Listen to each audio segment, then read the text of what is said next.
So this is what I realized. My work was about waste elimination, and there's a technique and there's managerial process to go with it. And lo and behold, the same type of a process works when it comes to the awakening, spiritual awakening. And the waste reduction correspond to fully utilizing the talent, and the awakening also do that in terms of the waste for delusionary thought, useless thinking over and over, and killing yourself instead of be silent and figure out what to do. So let me explain how it works in some specific examples if I can. The easiest one I can think of is that when it comes to waste reduction, one of the worst waste is too much inventory, especially work in process inventory, which is the inventory within the organization.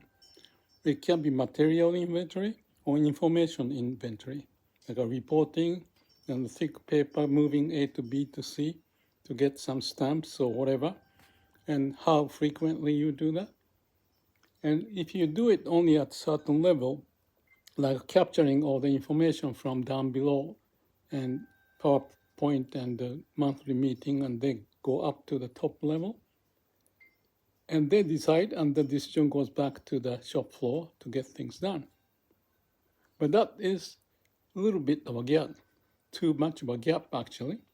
So as soon as we feel the need for change, if we can empower people and provide the technique and ideas how to process it, then you don't have to go all the way to the top. Things get resolved. And the analogy of that is the body taking care of our life. Kidney and lung and intestine and all the stuff, liver, they process things without the top management instructing what to do. So like a Kanban idea, it's an inventory control idea, or streamlining of the flow process so that the layout changes. Those are some of the examples to reduce the inventory. Also, line stop concept, they call it also pokayoke, foolproof mechanism. When you have those implemented, then the quality improves and the people's wasting time to solve the problem at the top management to go down and what to do may be circumvented by the people at the shop floor taking care of it.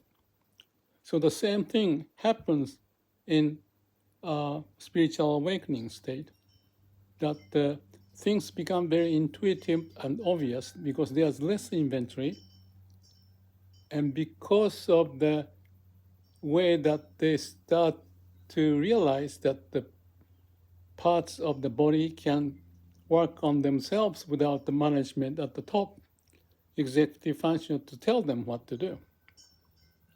So instead, if you have an executive function of what to do, and this confused state is represented at the shop floor, the ulcer, cancer, all those things can take place. Maybe the heartbeat may change, and the breathing change, and blood and the hormone change. But if they are taken care by the body, because they are built like that until we start to use the brain by starting to develop the brain and all that.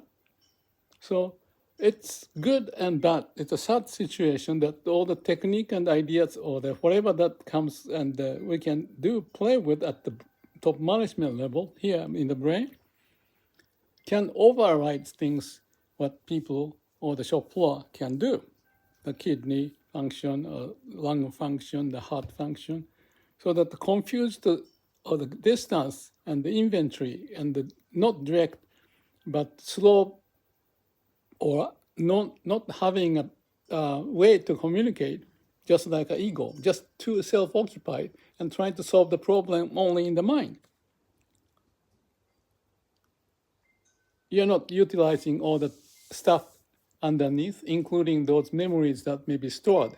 Not so much at the higher level of the, like cache memory close to your mind, and you do this, you can always use that, but then you cannot access to those other memories and the potential capabilities that exist. So when you dream, when you sleep and dream, this is sleeping, but all the left over here is an unresolved situation, maybe released by the dream. And so they try to get rid of the problem that is caused by mind too self-occupied and all of that.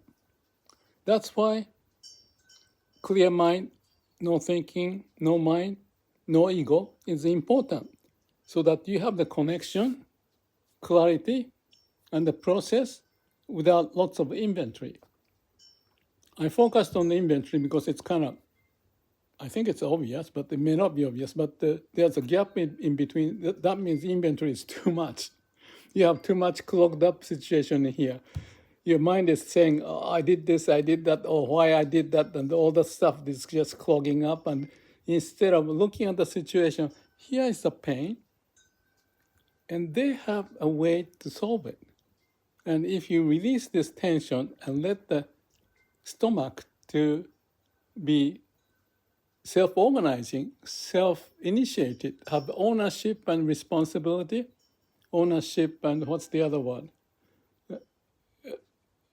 I always have the two coupled together and I forgot. Ownership and self-initiative, something like that. Anyway, so that the responsibility of those node or the function of the kidney or the heart or whatever is diluted by the mind taking over the function that they can do and prioritizing the ego interest to be so high priority. Therefore, lots of suffering happens. Ownership and self-initiative. I forgot what I used to say. Ownership and initiative, or something like that. So each individual has certain responsibility. So accountability is the other word. So that this person, me, for example, living here, has a mission, and I own that because I am the one to live. So it's ownership. And the ownership is also accountability in the sense of why I'm here. I'm accountable to whatever happened in the past to be carried over to produce me with some mission. And you have to show what your mission is, how you're doing, and that's accountable that you have to have. And when you have that ownership and accountability to process things with a mission, connecting to the heart, then all alignment is there, all the way from the beginning, which is the laws of nature. So that you feel lively. You know why you're living and how to orchestrate. You're the CEO. When I say you, it kind of is like a self-identity I'm talking about. But this ego or self-identity of who I am is encompassing the whole. I, as a whole, will be responsible. So that this I is different from the me, ego I, that we narrowly define, but rather this me narrowly defined one realize the importance of connection to the whole organization or the body and all that stuff, so that everybody feel accountable and ownership and initiative develop, so that the body feels good and the mind is less problematic and solving because the ownership is distributed in the right way. And some such situation happens, especially when the mind is calm and quiet. That's what happens. That is what to happen. And that's good enough if you can think about it. But just to end little story with this is that when the technology advances, AI goes on, and the people get occupied with the money and ownership and what to do with the self-identity, because there's a concern of political situation changing and the war and unknown stuff, so they're jittery, confused. And if you don't have the connection to the root, you get lost. You're lost. So you want to be awakened, to be awake to know what's the issue, which way to go. Instead of getting information overloaded, under-processed, sleep tight, at nighttime sleep is very shallow, and dream, but you don't have thinking about, how to analyze the dream, why it's happening, because there's a reason for that. Everything has a reason. The suffering has a reason. So with calm and quiet mind, you can access it. Like in the case of vipassana, to notice each and every part of your body is encouraged to speak up, so that the process would help develop this ownership issue and awakening for the cells and communicating to the mind, so that the whole construct of mind and body and heart work together.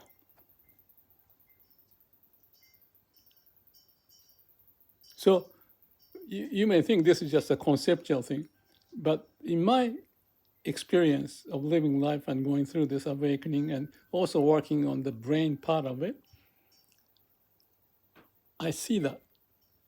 So it's the word I'm using and very difficult perhaps to communicate, but if you get the sense of it, you start to figure out what to do. Have a calm and quiet mind.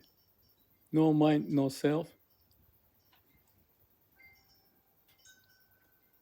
And just be. There's peace, awareness, unblocked.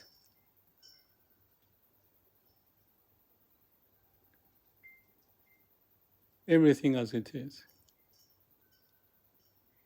Then you can see what's important and what's not. Maybe you want to have more time to be quiet, or some idea or awakening happens, then you feel energized.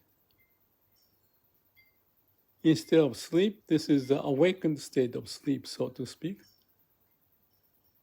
that you can bring in during the day to reorient, reposition, to connect to the root. Think about it. And after thinking, connect to your heart. That's the message. Thank you.